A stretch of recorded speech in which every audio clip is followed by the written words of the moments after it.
Walk Two Moons, Chapter 17, In the Course of a Lifetime. A few days after Phoebe and I had seen Mr. Birkway and Mrs. Cadaver whacking away at the rhododendron, I walked home with Phoebe after school. She was as crotchety and sullen as a three-legged mule, and I was not quite sure why. She had been asking me why I had not said anything to my father about Mrs. Cadaver and Mr. Birkway, and I told her that I was waiting for the right time. "Your father was over there yesterday," Phoebe said. "I saw him. He'd better watch out. What would you do if Mrs. Cadaver chopped up your father? Would you go live with your mother?" It surprised me when she said that, reminding me that I had told Phoebe nothing about my mother. Well, yes, I suppose I would go live with her. That was impossible, and I knew it, but for some reason I could not tell Phoebe that, so I lied. Phoebe's mother was sitting at the kitchen table when we walked in. In front of her was a pan of burned brownies, and she blew her nose. "Oh, sweetie," she said, "you startled me. How was it?" "How was what?" Phoebe said. "Oh, why, sweetie, school, of course. How was it? How were your classes?" "Okay." "Just okay?" Mrs. Winterbottom suddenly leaned over and kissed Phoebe's cheek.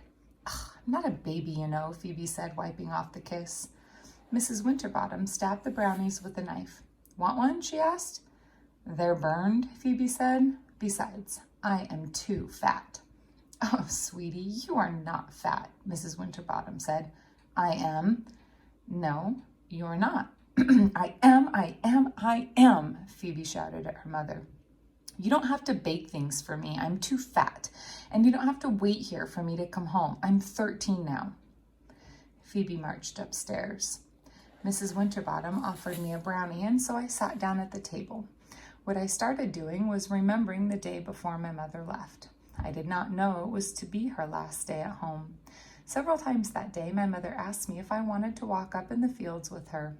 It was drizzling outside, and I was cleaning out on my deck, and I just did not feel like going.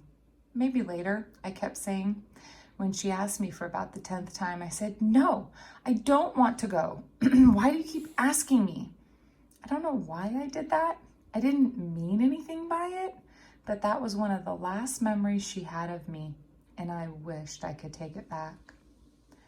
Phoebe's sister Prudence stormed into the house, slamming the door behind her. "I blew it. I just know it," she wailed. "Oh, sweetie," her mother said. "I did," Prudence said. I did. Mrs. Winterbottom half-heartedly chipped away at the burned brownies and asked Prudence if she would have another chance at cheerleading tryouts. "Yes, tomorrow, but I know I'm going to blow it." Her mother said, "Well, maybe I'll come along and watch." I could tell that Mrs. Winterbottom was trying to rise above some awful sadness she was feeling, but Prudence couldn't see that. Prudence had her own agenda, just as I had my own agenda that day that my mother wanted me to walk with her. I couldn't see my own mother's sadness. "What?" Prudence said. "Come along and watch?" "Well, yes. Wouldn't that be nice?" "No," Prudence said. No. You can't. It would be awful." I heard the front door open and shut, and Phoebe came in the kitchen waving a white envelope. "Guess what was on the steps?" she said. Mrs. Winterbottom took the envelope and turned it over and over before she finally unsealed it and slipped out the message.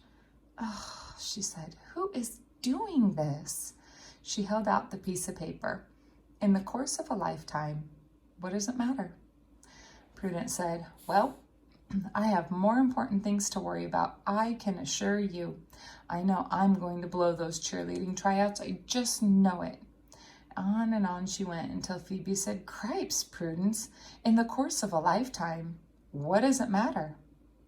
At that moment, it was as if a switch went off in Mrs. Winterbottom's brain. She put her hand to her mouth and stared at the window. She was invisible to Prudence and Phoebe, though. They did not notice. Phoebe said, "Are these cheerleading tryouts such a big deal? Will you even remember them in 5 years?" "Yes," Prudence said. "Yes, I most certainly will." "How about 10 years? Will you remember them in 10? "Yes," Prudence said. As I walked home, I thought about that message. In the course of a lifetime, What does it matter? I said it over and over. I wondered about the mysterious messenger. I wonder about all the things in the course of a lifetime that would not matter. I did not think cheerleading tryouts would matter, but I was not so sure about yelling at your mother. I was certain, however, that if your mother left, it would be something that mattered in the whole long course of your lifetime.